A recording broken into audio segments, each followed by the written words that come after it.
about a specific approach to therapy, one that over the past several years has really taken off, and a lot of people are practicing it, and it has a very specific outline for its participants. In fact, to call yourself a dialectical behavioral therapy program, you have to get certification, and you have to practice that to the nth degree. You can't just talk about it as something that you believe in or espouse. It has specific outline specific, behavior specific, even hours that individuals who are setting up these types of programs have to have.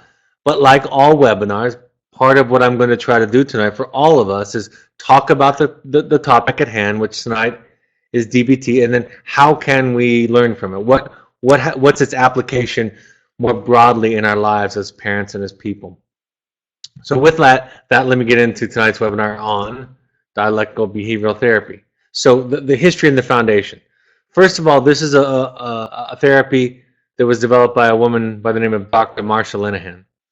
And not only did Dr. Linehan develop this theory, but she also suffered significantly from mood disorders and impulses for self-destruction. So she comes from that background. As a clinician, she was observing her colleagues, her peers, those she supervised. She was observing the amount of burnout and frustration that clinicians were feeling when working with specific populations who had very little progress and outcomes. That's probably the first application for us tonight, right? If a clinician working with a client or a patient can become frustrated or burnt out, exhausted by the process, how much more easy would it be, or even expected, for a parent to experience that when they're living with somebody like this? Specifically, she started it with the treatment of borderline personality disorders, which are notorious for being resistant to the process, right? Part of the dilemma, part of the game that gets set up for the clinician or for the parent is you're going to lose. I'm going to find a way to make you lose. And part of it comes from a place of course, helplessness and powerlessness themselves, the unconscious process of I'm going to get you to experience the same kind of helplessness and powerlessness that I feel. I love this concept, although it doesn't come from Linehan. I love this concept that was shared with me years ago, this idea that with borderline patients, and I think this can have application to a lot of relationships, including most of our children, is this idea that in the end, you cannot win, but you can choose how to lose. And for me, that's been a very liberating concept, but I'm digressing a little bit.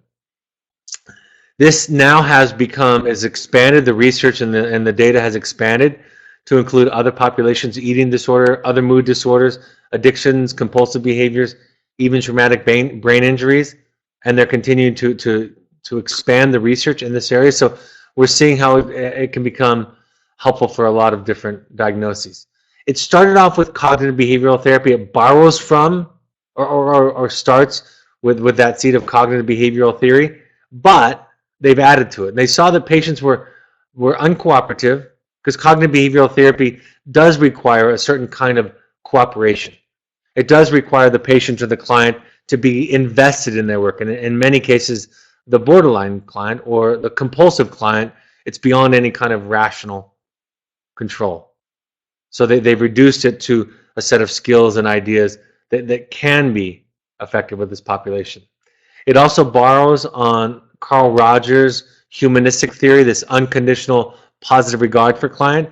And most importantly, and this is something I don't often hear talked about when people talk about this, it's really based in a powerful and kind and loving therapeutic alliance, right?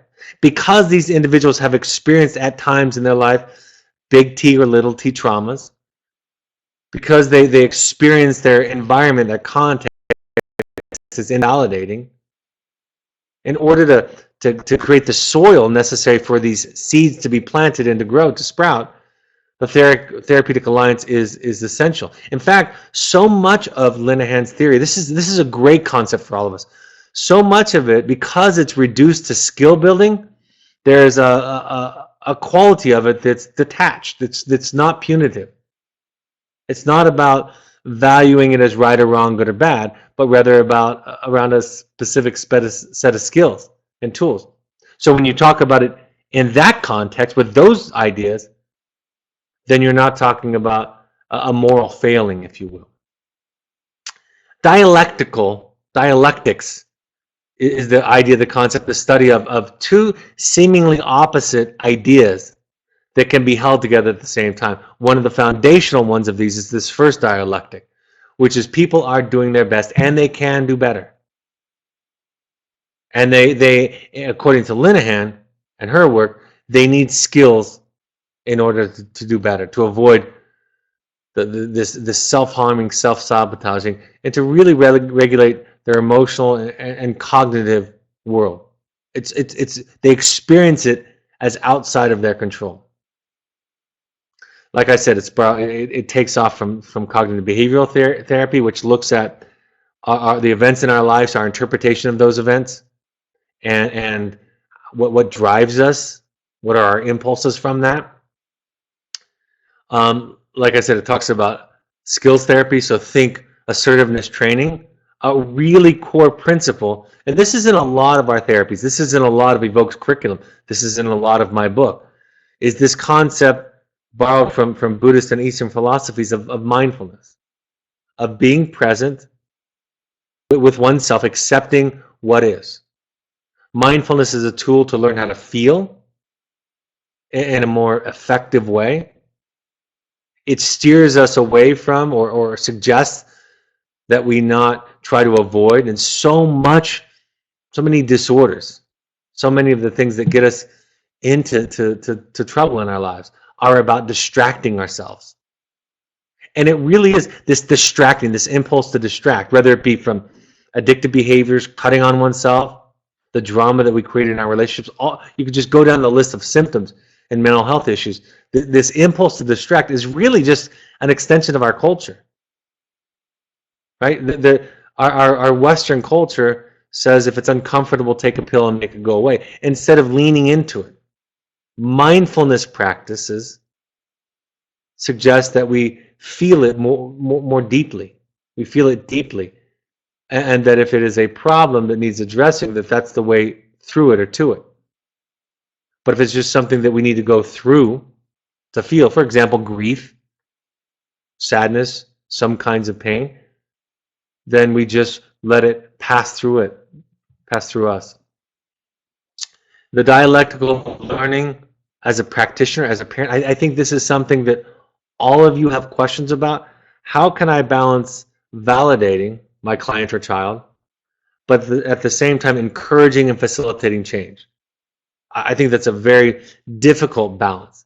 So many children will utter this idea, this phrase of, my parents are saying something's wrong with me, that I'm bad. They don't accept me for who I am. And you're talking about kids who are compulsively using drugs and alcohol, dangerous behavior, not functioning in relationships in life, not even safe in some instances. And so our concern, our worry for them is about their happiness, the quality of their life. That doesn't feel to us like a lack of acceptance, but it can be interpreted that way. So we try to find a balance, and part of the way that we do this is we, again, separate out the value-laden discussion and talk about it in terms of skill building. It's the same kind of concept or same kind of effect when we talk about and learn about alcoholism or addiction as a disease. Once you classify it as a disease, you lose that moral judgment, that rejection, that disdain for it. We don't have disdain or judgment for somebody who has cancer or who has asthma, right? We don't have that kind of feeling. And so if we can reduce it to that same kind of effect when you talk about skill building. So in the borderline personality disorder research, where this was initially tested, they talked about this idea of the client being emotionally vulnerable, right? It's this out of control experience stemming from invalidating experiences. Now, I cannot tell you how often I hear through one of our therapists or I hear from sometimes directly from parents that when I talk about some of this stuff, especially with something like this, that I get letters or emails or phone calls saying Brad was blaming the parents and he's angry at us, especially because a lot of the research or language is around mothers. I'm just sharing with you what the diagnostic manual says and suggests, and it can be more subtle. And every individual doesn't have the same, even the genetic resiliency. So it's just part of being human. And in these cases, this experience of emotional invalidation has cemented itself in the brain circuitry. This can happen in the home. It can happen from friends. It can happen with teachers, therapists, others, adults in the lives of these individuals. But the main thing is this interaction, the transaction between the two results in this experience, in this incredibly exaggerated anxious attachment to others or lack of attachment to others. Also, that there's a reinforcement. This happens for all of us. There's a reinforcement for negative or aberrant behaviors, right? We sometimes reinforce those behaviors inadvertently that we would rather extinguish. But it's just like falling into the pattern with a child that's tantruming. When somebody's cutting on themselves, when somebody's becoming reactive, we walk on eggshells, right? We end up not telling the truth or not showing up assertively in those relationships, and so we reinforce those things. So this is kind of the foundation of this, and then this is the outline. This is the treatment for it. First of all, like I said, dialectic is everything is connected to everything else. Opposites can be integrated together for a closer approximation of the truth. Change is constant and inevitable. So these are these ideas that it's a lot like looking at the gray, because in the borderline mindset, in the addictive mindset, it's black and white. It's either or.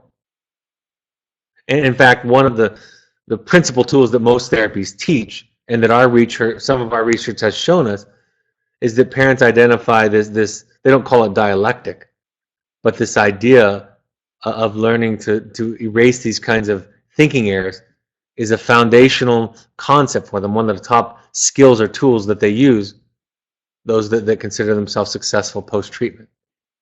So this is very common in a lot of therapies. There are three types of work that go into a dialectical behavioral therapy model.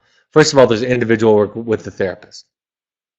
During this, they use diary cards.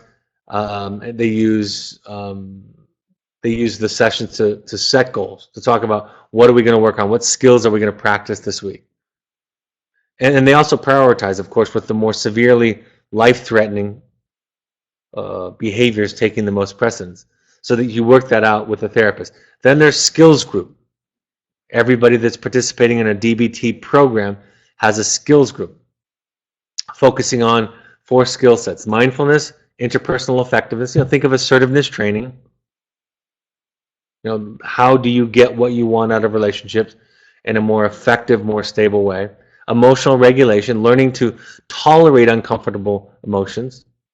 And then distress tolerance.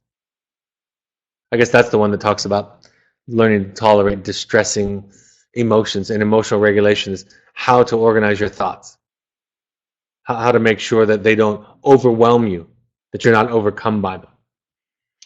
Phone coaching can be a part of it. They don't use phone coaching in these programs to do extra therapy sessions. They focus on skill building, right?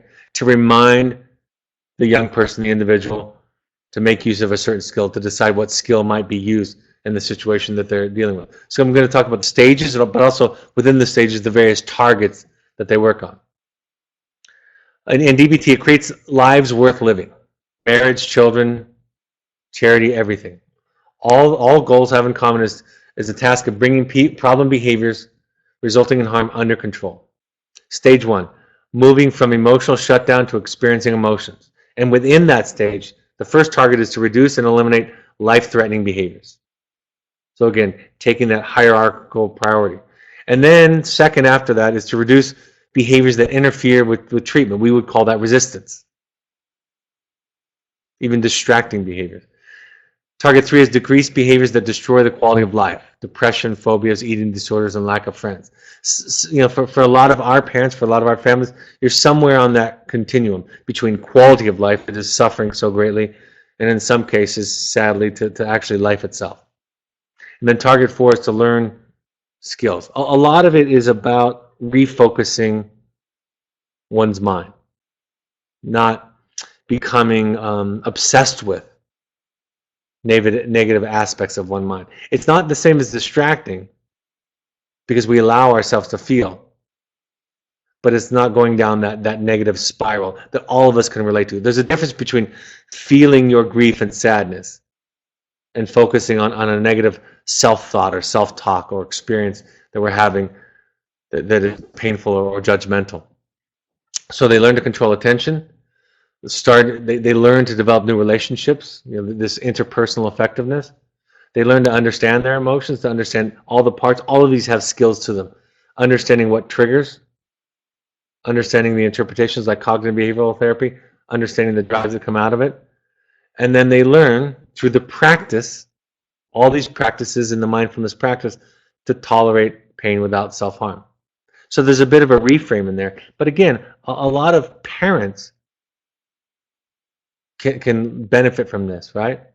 I think I've been thinking about this week as I've been studying and reading and writing about attachment. In fact, tomorrow on our blog, there'll be a new blog that I wrote about attachment in the conference we had last week, and what it looks like in therapy for professionals, and again, applying it to families.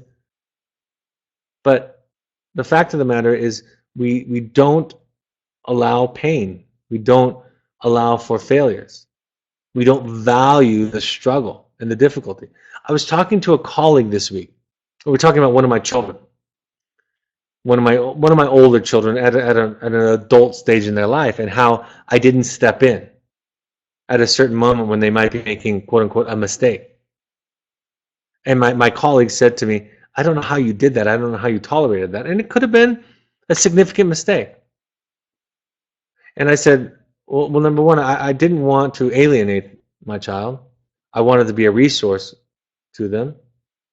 And I don't know their journey. So not only did I assume that I might not know what the truth is, but they might need to go through something that teaches them something the same way that I learned. So I was going to try to be present with them. And so as parents, we can learn, ideally, we can develop a greater capacity to hold our children, to sit with our children, to listen to their anger. I had a friend or colleague come up to me this week, a different colleague come up to me and said she'd read my book, and that she said to one of her young children this week, after the child expressed anger, "I feel honored that you would tell me. Thank you for telling me that you're angry with me." And the child was confused, didn't know what to do. And I love that. I love that she took that takeaway. That's healthy containing, healthy attachment. So again, another digression, but a point that I think lends itself to other ideas besides dialectical behavioral therapy. In stage 2, moving from being emotionally shut down to experiencing emotions fully. So learning to deal with pain without the symptoms, talking, experiencing feelings, expressing themselves, right?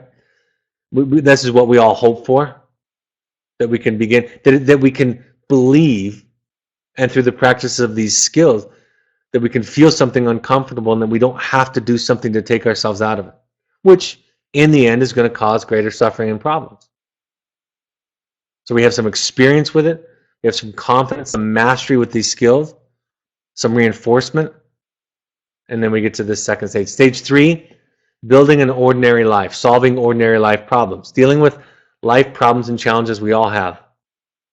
Sometimes you can move on to a different therapy, the dialectical behavior often is introduced or utilized at a more acute phase. So you might move on to a more traditional or a therapist with a different model at this point. Stage 4 is moving from incompleteness to completeness in connection, developing, a spiritual life direction, passions, really expanding yourself beyond what that diagnosis defines you as. So it does have an optimistic, healing mentality or construct. right? It says that you can move beyond it.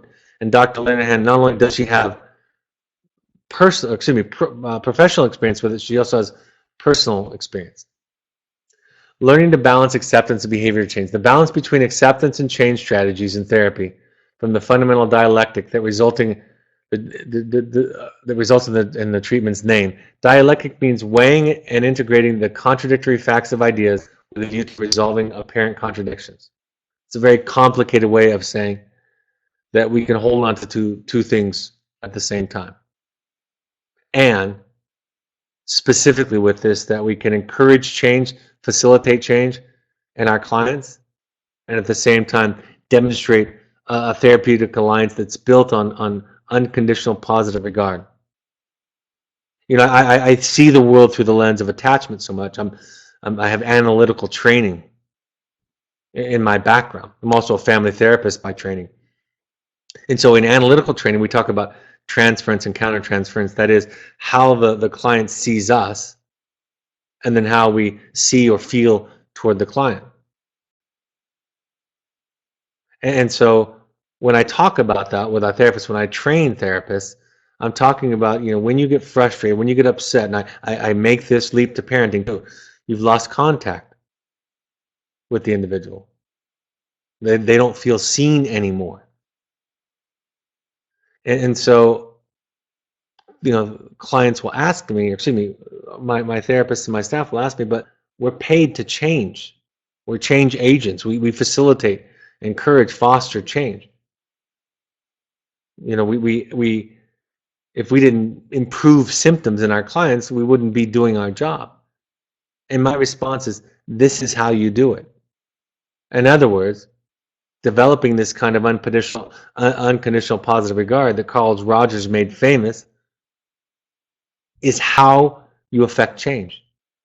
So it seems ironic, it seems counterintuitive, right? Most of where we get stuck as parents is we step in and try to control the child, specifically what they think and feel or want. Most obviously, we try to control their symptoms, their behaviors. And then we're asked to take a step back. We're asked to go to Al-Anon, where we work on ourselves. You know, the best way to shift the dynamic, often in relationships where there's resistance or a power struggle, is to work on yourself. You know, to write a letter or have a conversation and say, you know, I've been talking to my therapist or watching a webinar or reading a book, and I got encouraged to stop trying to focus on changing you and work on my own stuff that I have plenty to work on. In order to make that shift, we have to be somewhat free from guilt and shame, or that's going to be too overwhelming for us. But this is all in this idea of accepting the individual and at the same time encouraging change. It's that kind of dialectic. It's the dialectic that I talk about all the time of I can demonstrate healthy and assertive boundaries, and I can practice non-controlling in my relationships. I can let go and be at the same time more active and assertive in my lives and in relationships. The non-judgmental consideration is really, really critical for people. If we don't do that, that therapeutic alliance is fractured, and most importantly, we're recreating the variables, the context where the individual was hurt in the first place. Speaking of validation and listening, one thing it is not, and I talk about this all the time, it came up in a parent meeting last night in Orange County, is that it's not agreement, it's not condoning something, it's just understanding. And again, we're afraid to we're afraid to validate feelings because we think we're condoning, we think we're giving permission. We think all bets are off. There are no guardrails anymore.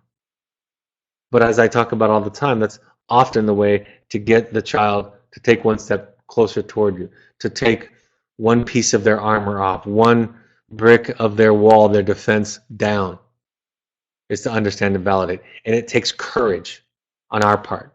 As professionals, as parents, as spouses, it takes courage, it takes strength to do that. Staying alert to the other person. You know, always trying to find them.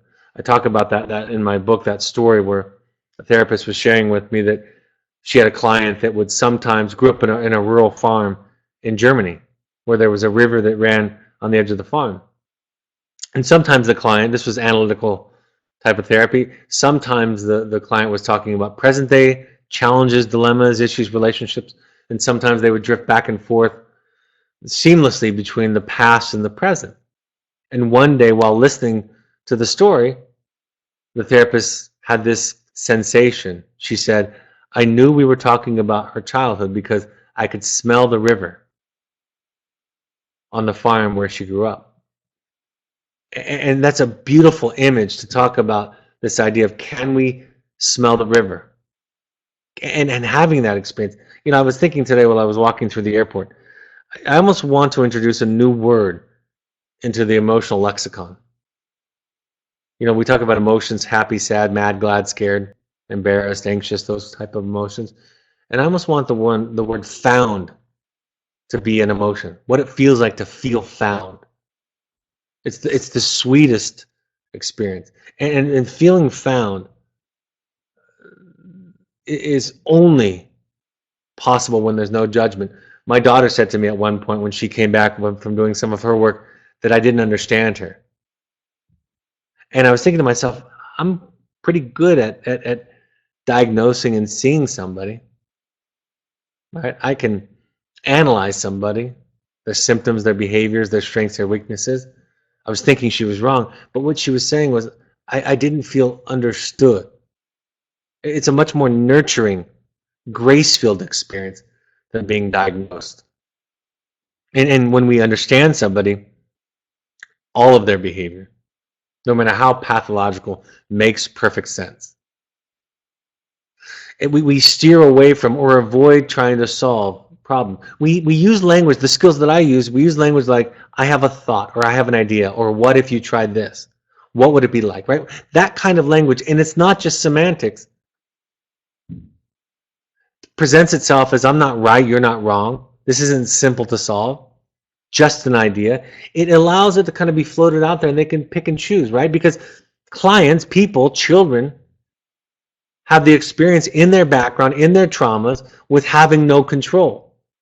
So to take over, to be controlling, even in a therapy session, is going to re-trigger, re-traumatize the individual. So we hold on loosely to our solutions. And then if the person isn't ready for it and they say something like, well, that's a stupid idea or that won't work, we easily, effortlessly back off and saying, maybe you're right, I don't know. And then we ask more questions to understand. We treat them as emotionally equal. I think I've thought about this, of course, having been trained as a marriage and family therapist for many, many years, because in family therapy, they talk about hierarchy, like the executive system, the parenting system. You have, in some ways, more rights, more decision-making. It's not a democracy. You're not voting with your 2-year-old about what you're going to have for dinner, right? You find clever ways and creative ways to negotiate, but it's not a democracy. So in that way, they're not equal. But in an emotional sense, there is an equality. Being cruel to a child, especially when we're supposed to be the more mature ones, the ones with the more solid, grounded sense of self, is not okay. So talk about that kind of equality. And then this dialectic, everybody is doing the best they can, and they can do better. More about to take home. You know, there's an evolution of theory. In any theory, the proponents of that theory are often very zealous and rigid. And so while I think Linehan's model is a very specific model, and again, to call yourself a DBT program, you have to follow specific prescriptive steps and schedules and so forth. You even have to respond to their training in a certain way to call yourself that. But even though that's true, we can also borrow from it in all of our therapies and even in our parenting. Learning to become flexible and eclectic doesn't mean we're without theory. That means that we're informed. And again, I had a father say last night when he was talking about his child, he made this point. He said, I learned in my own work that I couldn't parent my child like my father parented me. It's a different time, different situation, and most importantly, it's a different child. Understanding your strengths and weaknesses, knowing for yourself what the difference between what you need and what your child needs, and what you can use help with, adjusting to the client, being able to adapt to them, to not hold on so tightly to your concepts, so your ideas, to your theories, to your model, to your truth, that you leave no space for the other. Learning when to value the process instead of the outcome. So much of what we talk about is that. We talk about that this theory is best in single gender situations. The war story is an example of embracing the symptom for what it is, right? The war story is a letter that your child writes that talks about how fun it was to do whatever they were doing that got them sent here, right? We want to run with that, understand it. We validate that, and that validation opens it up so that we can encourage and facilitate change instead of shutting it down. When we're doing sessions out in the field, sometimes we're working on assignments, and sometimes the session discussion takes on a whole different quality. So each week is not the same. Sometimes we're talking about letters that you've written or that they've written to you. Sometimes we're going over assignments, and sometimes we're talking about the relationship, the process, the here and now. The staff relationships are the research. Much of the research has shown us the most important thing that students identify, clients identify as creating change. And this goes along with everything that we're talking about. Things change too from the early part of the program to the late part. We adapt not only for individuals, but where they are at in the process. Other programs tell us that it's hard to maintain the same kind of dynamic that our clients and students start off with at Evoke, right? It's hard to maintain that. It's a very rich, powerful process. And that's become our thought process, my thought process for the past 20 plus years, is how do we take what I found to be the most magical dynamic process, and how do we borrow from that? Because this in some ways is going to be the easiest, safest place for most of your kids for their whole lives. But what can we learn from it? How can it inform us? Same with DBT. I talk about this idea about dealing with idiots. I remember when I was a new therapist, I saw myself as a sort of a detective, right? Clients would come, students would come, and they would say, my parents are this, my parents are that, my teachers are this or that. And I found myself trying to figure out really early on, like, how true is that? How accurate is that? And that left. But I had this technique that I would use subsequently where I would say to the client, I would say, well, you're an idiot too. And they would look at me like, what's this guy saying? And then I'd say, I'm an idiot. And your parents are idiots. And really, this life is about how we learn to deal with all the idiots that are out there. How are you going to? And you're going to come up against some doozies. In psychology, they call it the equivalent of that idiot intervention that I would use is called an other. It is hard to be with an other, right? That's why marriage is so hard. That's why parenting is so hard. That's why being a child to a parent is so hard. When the clients would say to me, well, I'm doing fine in all my relationships except for with my family or my parents, I would say, that's easy.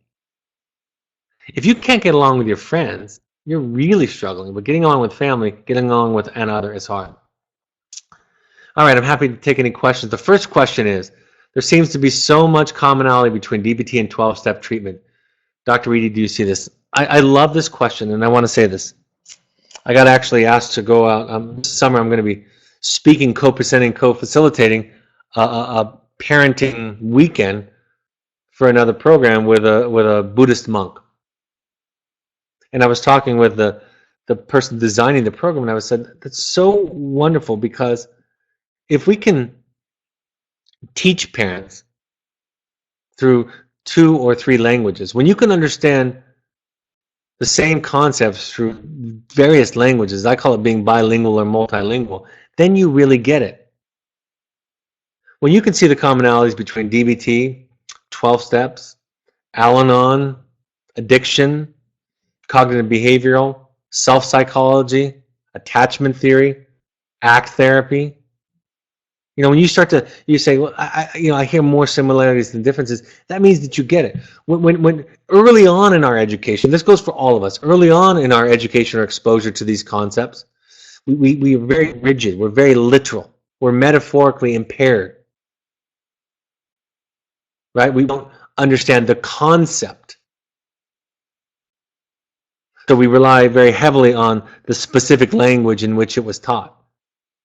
But when we understand the concept, then the work at Evoke lends itself well to a follow-up sober living environment or 12-step program. Even if that was not a major part of your child's exposure here at Evoke. So absolutely, very, very nice insight and a credit to you, really. Any other questions before I go over upcoming events announcements? I have another slide at the end that has space for questions. All right, I'll go over the upcoming announcements, kind of our housekeeping, and then I'll open it up again for questions. And please stay on because the next webinar needs your help, needs your attention. We want all parents to go to 6 12-step support groups, specifically one of the following or all of the following. You can go to one. If you don't like the meeting, go to another one. If you hear somebody at a meeting that you like, that sounds wise, that you're attracted to what they're saying, go up to them and ask them what other meetings that they like. So Al-Anon, you can go to alanon.org. CODA, go to coda.org. FamiliesAnonymous.org, Naranon.org, or Alateen. You can go to alanon.alateen.org. That's for teenagers. You can also go to NAMI.org, NAMI.org, to find free classes, resources, education there. Please subscribe to our podcast. Go to the podcast app on your iOS device or iPhone device and search Evoke Therapy Programs. Or if you have an Android device, download the SoundCloud app and do the same search, Evoke Therapy Programs. You can subscribe, you can download them, you can listen to them on the train when you don't have connectivity. Follow us on Twitter and Instagram for more inspirational quotes, ideas, and pictures. On Facebook for articles and other things that we share. Search Evoke Therapy Programs on Facebook. The Second Nature Alumni Foundation on Facebook is an alumni foundation of former parents from Evoke and other programs that talks about or that helps people who can't afford therapy. And then go to our blog. Like I said, my new blog comes out tomorrow. We had a wonderful blog posted today from a professional who attended our program at a professional event. Go to Amazon.com or BarnesandNoble.com to buy my book, The Journey of the Heroic Parent. The Parent Alumni Foundation book page on Amazon through the Amazon Smiles program means that a percentage of the proceeds of the regularly priced books that are recommended by our therapists, that goes to the charity to help people who can't afford therapy. I'm going to be in New York next week on the 3rd. I'll be in Toronto the following week on the 10th, Seattle on the 17th, Chicago on the 23rd, and then again back in New York on the 7th. I'm going to put a June Los Angeles group on the schedule here in the next week. For intensives and workshops, we want all families to go to a workshop if they can while their child is with us. Talk to your therapist. You can coordinate with a field visit to your child if it's appropriate clinically. May 27th and 28th is the next one. The next Finding You is obviously happening right now and is not open anymore. Finding You, the next Finding You is going to be outdoors in the Oasis. So May 28th through 31st. If you want to attend that, that's for any adult. That's deeper work, 6 individuals, myself, running it, and some other staff, and going into deep family of origin, your own attachment issues, and how that impacts current day relationships. Contact Gail at evoketherapy.com for more information about the workshops, and contact intensives at evoketherapy.com for more information about the intensives. Pursuits is our high adventure trips for families or young adults. Therapy Light, adventure therapy. You can mix in some therapy with it, or you can just have the therapeutic staff running really fun adventures of any kind all over the world. All right, no other questions have come in. This is what I need from you. This is the help I need. We want to do one sibling webinar per month to support siblings. So this webinar is for siblings and about siblings. So you and your family can attend. You can ask questions about dealing with other siblings besides the ones that are at Evoke or have been through Evoke. Or you can also have the sibling themselves attend the webinar and ask questions. You can have them, you can present questions for them. Okay, so this one will be this Monday, May 1st. I don't know where I'll be broadcasting from because for a few days I'll be homeless, but it'll be interesting to find out. So that'll be at 7 p.m. Mountain Daylight Time on Monday, May 1st. So please submit anything ahead of time or during that you want help with. All right, folks, I hope this point of contact is helpful. Thanks for joining me this evening. We have really good attendance tonight. Take care, and I'll talk to you Monday night. Bye-bye.